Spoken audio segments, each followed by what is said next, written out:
Hello, everyone. Hi, guys. I have not been here in a minute, but welcome, everyone. Welcome to Friday Night Live. And as always, I come to you by way of Triple G Living, God Goes and Grind, where we are overcoming every obstacle, we are slaying every giant, and we are walking in our God given authority and assignment on earth. And as always, I'm excited to be here another week. God has just been so good to us, guys. He has been good.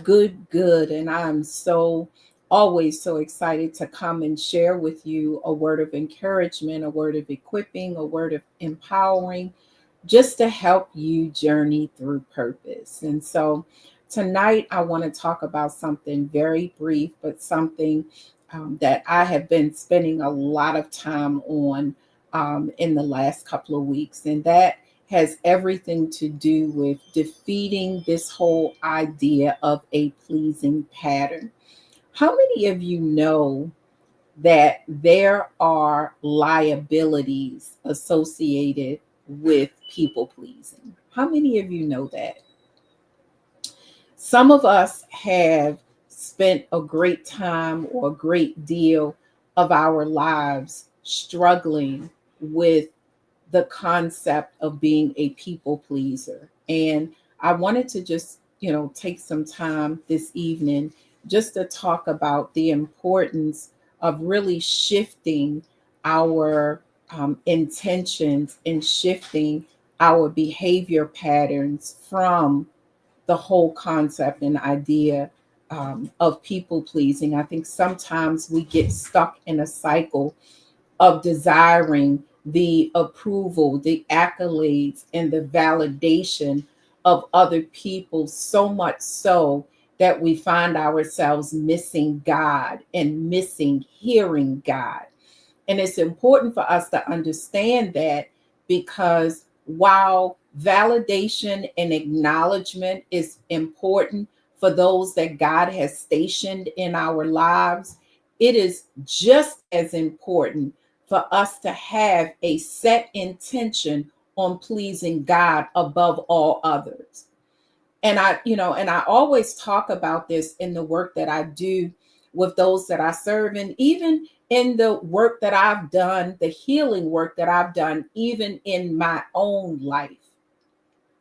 We have to get to the point where we are so convinced that God's validation and God's approval trumps anyone else's approval and anyone else's validation.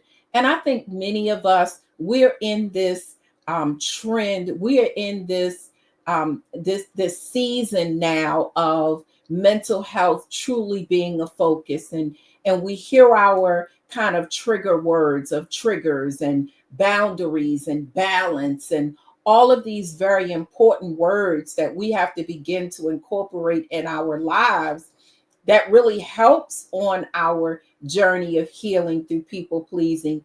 But I think it's important for us to take that a step deeper or a level deeper, for us to begin to understand why the people pleasing is there. Oftentimes we struggle with roots of rejection, with roots of abandonment. We struggle with roots of alienation that often causes us to want and to seek the approval and the validation for other people. Now, the thing that makes this so difficult, because depending upon the culture that you reside in, this is also a behavior that is perpetuated on every level, right? And it's important for us to understand that. And so we have to be aware of our struggles in order to respond in a way where we are pleasing God more than we are seeking to please man. And so I wanted just to talk about that for a few minutes, because one of the things that we kind of struggle with is this whole idea of people pleasing being selfless. Many of us feel like, oh, I just do so much for so many people. I'm always supporting them, and they never support me. We all have our potential stories, whatever they are. But there's this idea that people pleasing is selfless, right? But one of the things that I've found, not only in my personal work, but also in the work that I do with hundreds of others, is that people pleasing really has a root of selfishness as opposed to selflessness. Although people pleasers are often trying to help others and please others, and I want to do this so they'll like me. I want to do this so they'll be around. Some of it is conscious and some of it is not. But the whole idea is there is an image, there is a need to be needed, there is a need to experience belonging, there is a need to experience a favorable response to someone else. So that's not selfless. There's still a motive to meet a deep need that you might have. Right? Okay. So for those of us who have struggled with people pleasing, for those of us who have been healed from people pleasing, and we understand it's not about the other people, it's about that longing in us to be received and to be loved and to be accepted and embraced by those in which we are pleasing. And it's important for us to understand that so that we don't land in the place of victimhood, where now we're focusing on what we're doing as opposed to focusing on why we are doing what we're doing. And so it's important for us to understand that people pleasing is not a selfless act. There is a motive and there is an intention, even if you're not connected to the motive. Even if you don't have a clear understanding of why you do what you do. For those of us who just don't know how to say no, we find ourselves giving and giving and giving to our own detriment. Is that selflessness? Not all the time. More times than not, there is a need to be needed in us. And so we have to begin to deal with the motives and be honest and courageous enough to deal with the motives, when it comes to why we do what we do. When we're putting the needs of others before ours, why is it that we're doing that?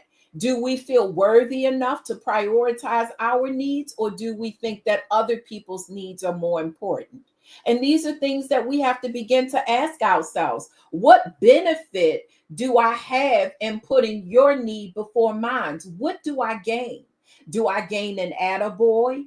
Do I gain a seat at your table? Do I gain a favorable response? Do I gain acknowledgement and validation? What do I seek to gain from it? And this is a very difficult conversation that we have to have with ourselves, because oftentimes we don't. Oftentimes we don't always sit back and really think about the whys associated with what we do.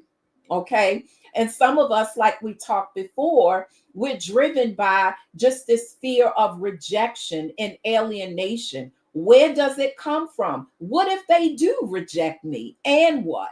Right? If I choose another way, if I choose a no instead of a yes, and you reject me, and what? What does that mean?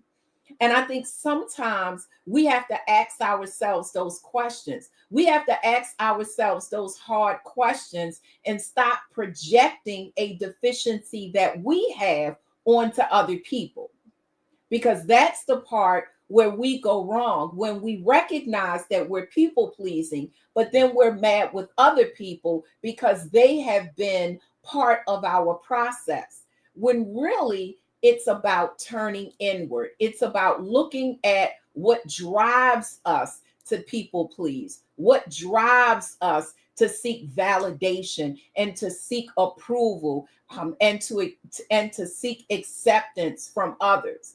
The other thing that we have to understand is, as kingdom citizens, is that when we have a set intention to please man, not only do we ease God out of it, but we also find ourselves in a position where we are limiting the grace on our lives. And what do I mean by that?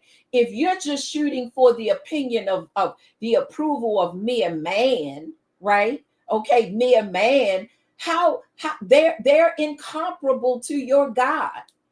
And so the question is, what reward is greater than a reward of God? Now, this is not a conversation about you seeking approval by doing things for God. No, we're not talking about that, because we know that we are loved by God and we are the loved of God, even if we don't do anything. Why? Because He loved us first. So we're not talking about doing something in order to gain God's love. But the point that I'm making is, we are so focused on gaining the attention and the approval of man. And the question is that man or woman greater than God?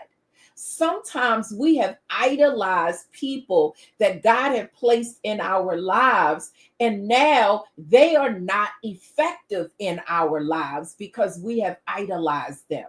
When we turn the very things that God has given us to bless us, to promote us, to develop us, when we turn them into idols, then what we do is we make the gift of God and the grace that God has given us, we make it null, because we start focusing on them and not on God. And it's important for us to understand that. And these things are so subtle, guys. It is so subtle. And I think it's something that we really have to begin to examine ourselves with. Another thing that I wanted to share before we got off tonight is just that whole difficulty of saying no. Why do we struggle with saying no? Now, I've heard the cliches, no is a complete sentence and all that good stuff, but I want to ask you the question of, why is it so difficult to say no when the no is best in that moment? What is the motive behind a yes when it should be a no? Again, these are very reflective and introspective questions that we have to ask ourselves. If I really should say no, but I say yes, who am I trying to please? What am I trying to do? Okay. Is it to my detriment? Do I lose because I'm trying to please you? And oftentimes we say yes to that. Oftentimes we put ourselves in positions where we make other people priorities and not ourselves. And consequently, we are at a place where we have sabotaged our journey because we are saying yes to you. And I have jumped that far over because I think it's important for us to understand that when we don't value our vision, when we don't value the yes that we should be saying to ourselves, we give it to others. And when we give it to others, what we're doing is not being a good steward of what God gave us. And so saying no is about setting boundaries. It's about having balance, but it's also about saying yes to you. Because my no to you means now I have more time to focus on the things that God has called me to do. And some of us, sometimes we find ourselves so busy doing nothing. It may be a good thing, but the question is, are those good things that we're saying yes to robbing us of the energy and time to do the God things? And I have found this the case in my life, in my journey, where I've had to take a step back and say, you know what? I am distracting me alone by saying yes to this when I know that I have to do that. What about that book that you have to write? You're so busy of seeking the approval of other people and doing things for so many other people that you've left that book unwritten. You've left that business that you didn't start, that ministry that you should be flowing in. You have not said yes to that because you are busy building something in someone else's vision. Now, here's the deal. It's nothing wrong with that. But my question to you is, are you ignoring, or are you too distracted that you are not able to build that which God has called you to build? And that's my only thing. Listen, one of the things that I say in most of my times on these lives is everything isn't for everybody. And if this doesn't apply to you, great. But I want, these questions that I'm asking in this particular topic is so important, because for many of us, we are trapped. We are trapped in patterns, and we are trapped in relationships where we have made people God, and we have been seeking the approval of other people, and it has been distracting us from what God is saying from what God is saying to us to do. And so it's important for us to understand that. Okay. Now, one of the things that I want to show you guys is that in Galatians 1:10, it says, am I now trying to win the favor and approval of man or of God? Or am I seeking to please someone? If I was still trying to be popular with men, I would not be a bond servant of God. Y'all hear that?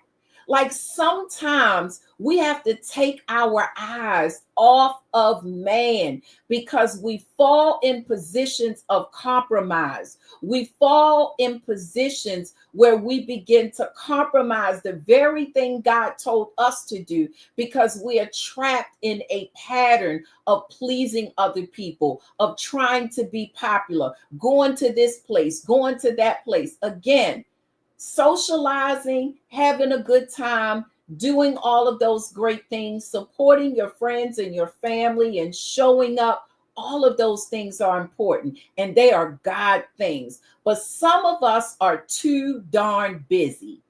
We're too darn busy running from A to B to C, and we have not done what God has called us to do. Y'all hear what I'm saying? And this is a very reflective, challenging, message, because I want you to think about it. Have you been too busy to fulfill the call of God on your life? Have you been too busy to fulfill the assignment that God has given you, the instruction that God has given you? Sometimes we are, and I said it already, and I'm going to say it again. Sometimes we are busy doing nothing, right? And slowful in doing the main things. And so sometimes part of changing the dynamic in our mindset and in our behavior patterns requires us to take a sabbatical. Some of us need to take a sabbatical from our popular and busy lives and get into the face and presence of God to see what is He saying for us in this season and in this time. Now, I'm going to say this to you. This ain't just for you. There have been seasons in my life where I've been here, and then I've been out of it. There are seasons where I'm hearing, I'm not distracted, and I'm following the plan that God has given me. But guess what? The next year and the year after that, I may have to remember this message to stay focused. But again, the important thing that I'm saying is that we all have to make sure that we don't lose ourselves in the validation, approval, and attention of others, and that we use our energy not only to please God and to make sure that we are in alignment with God's promise and purpose and plan for our lives, but also that we not limit ourselves to the judgment of man, but that we seek the approval of God. Let that be your greatest desire, right? It's not just about saying no. Sometimes it's about having an embedded value in your vision. And some of us don't prioritize and value the calling, the assignment, the work that is in us. We don't value it enough. And because we don't value it enough, we are not embedded in it. Does that make sense? And so the last thing that I want to say before I get off is that it's important for us to, be sure that we are in the presence of God and that we are seeking Him concerning our lives. Listen, I don't care what you hear me talking about, guys. I'm always going to be saying the same thing. What is God saying to you? Because some of us, we hear the voices of people too much and too loud, and we depend on those voices as opposed to depending on the voice of God. Now, sometimes maybe we need a little confirmation. Maybe we need a little reinsurance, right? Everything isn't black and white, but the idea is what drives you. The idea is, are you driven into the presence of God, or are you driven into the presence of man? Do you seek the approval and the accolades and the validation of man, or do you choose to obey God? Is your yes to you more than a yes to others? Now, I'm not by any means saying that there isn't honor in supporting the vision of others. But what I will say is this: how are you doing working on your own? Don't tell me that you're working tirelessly for someone else's vision, but God told you to do something, or there's an opportunity, or there's something that God has in front of you that you haven't touched, but yet you're over here working it out with someone else's vision. The Bible says that obedience is better than sacrifice. And some of us have to simply obey, guys. Obey. We have to obey and get out of the popularity intention that we have. It's nothing wrong. Who doesn't want to be liked? Who doesn't want to feel acknowledged by those that are important to them? But more than God, do you compromise in that? These are the questions that I really, really want you to reflect upon. The other thing that is important for us to understand when it comes to people pleasing has a very subtle element of low self-worth in it. Okay. And this is the part that is oftentimes very open and we are very conscious of. And then there are other times when we are not conscious of it. Because when we have that people pleasing nature, oftentimes we'll remain in relationships that are not beneficial to us. We will place ourselves in position where we're trying to please people that don't deserve the honor of our loyalty, or they don't deserve the honor of our relationship. Does that make sense? Sometimes we find ourselves in relationship where we are trying to please the other people, even to our detriment emotionally and mentally. And I'm going to show you what it looks like. Have you ever been in a situation where, maybe there became distance between, maybe it was someone of a leader status, or maybe it was a friend of yours or a family member, and there was a sudden distance, and you started thinking to yourself, what did I do? Did I do something to them? Are they mad at me? When I said this, did I hurt them?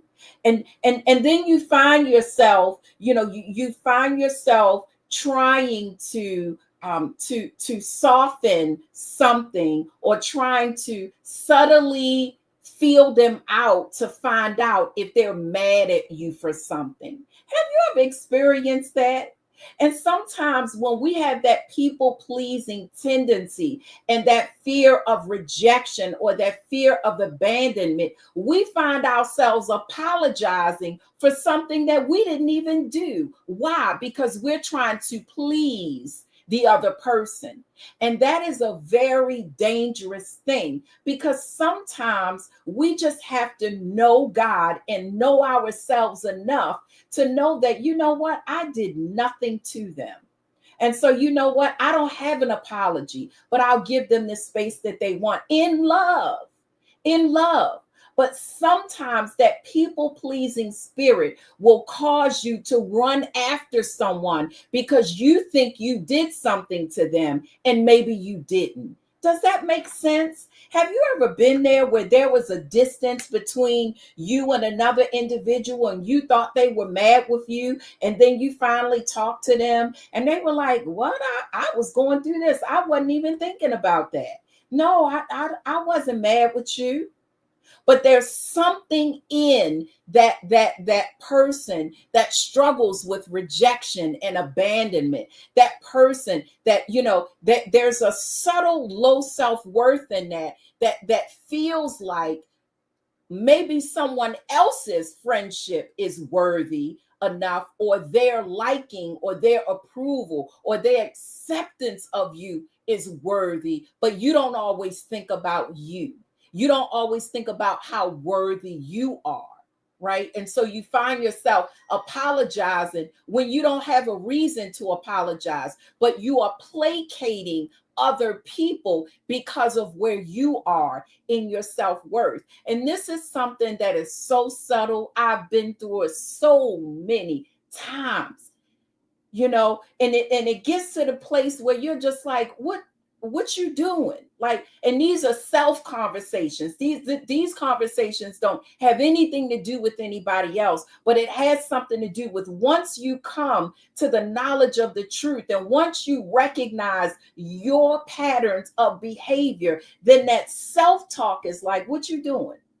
What, you didn't do anything wrong.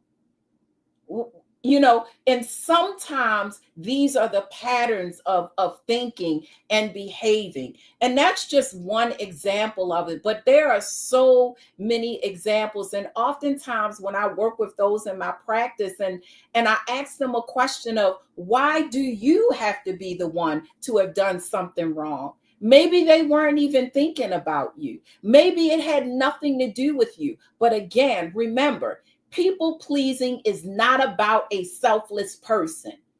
More times than not, people pleasing comes from a self-centered place that is rooted in rejection, abandonment, fear of alienation, or a fear of separation from attachments. Okay. And that's the part that we don't understand, because we're thinking low self-worth, you know, you got to love yourself more. You know, we're thinking all of these things, but we got to go deeper than that. Okay. Because this is not a selfless behavior. And so for those of us who are people pleasers, who love to help people, and we're always saying yes and everything, we are there. I got you, even at our detriment. Please don't think that that's all about selflessness, because it's not. You have to begin to look within you and question yourself in terms of the motive, in terms of, why am I not honoring me and prioritizing me? What do I seek to gain by their approval? Is it acceptance? Is it belonging? Is it favor? Am I climbing a ladder? Am I trying to climb a ladder? Am I trying to be favored in your sight because maybe then you'll recognize me? Maybe then you'll let me do X, Y, and Z. Maybe you'll be in a relationship with me. Whatever that might be, it is important for us to examine ourselves and really begin to go through our process of healing. Because again, people pleasing is dangerous, and it's dangerous because sometimes it prevents you from hearing God. It prevents you from seeing God. It prevents you from experiencing God, because while you are looking for the approval of man and the validation and the acceptance of man, God is right there waiting for you to come unto him. And the last scripture that I want to bring is in Galatians 1:10. And it says, Let me go back to it. So Galatians 1 and 10, where we talked about, I'm now trying to win the favor and approval of man or of God. And that's the question that I leave you today. Are you trying to win the favor and approval of man or of God? What would your life look like if you became less of a man pleaser and more of a God seeker and a God pleaser? I want you to think about it. I really want you to think about it. In Colossians 3 and 23, it says, whatever you do, whatever your task may be, work from the soul. That is, put in your very best effort as something done for the Lord and not for man. Y'all hear that? We got expectations, job descriptions, role expectations. Yeah. We got to do that, but we do it as unto the Lord and not as unto man. Because if I do it as unto the Lord, then my feelings are not embedded in it. So here's the thing. I just may not leave because I'm mad if I'm doing it as unto the Lord. Why? Because I understand that my assignment is from God and not from you, not from man. So even when I'm upset with man, I'm going to stay the course because of what God says, not because of what you've done or what I've done. And that's the difference when we start talking about man's approval. It's limiting. But when I start looking at the approval of God, God told me to go to A. He didn't tell me to go to A until I got mad and then go to B. No, he said go to A. So I'm going to do A until I get some more instructions. How many of you feel that way? And I think that, and it's not a perfect process, but the idea is my movement and my instructions is not predicated on man, but it's predicated on the voice of the Lord and my desire to obey God more than you. Now, are there things that I'll do where I don't necessarily have to ask God? I do them because I choose to, or you do them because you choose to? Yes. But you don't allow that to interfere with what God said, right? And then the other piece is what you choose to do. What's your motive?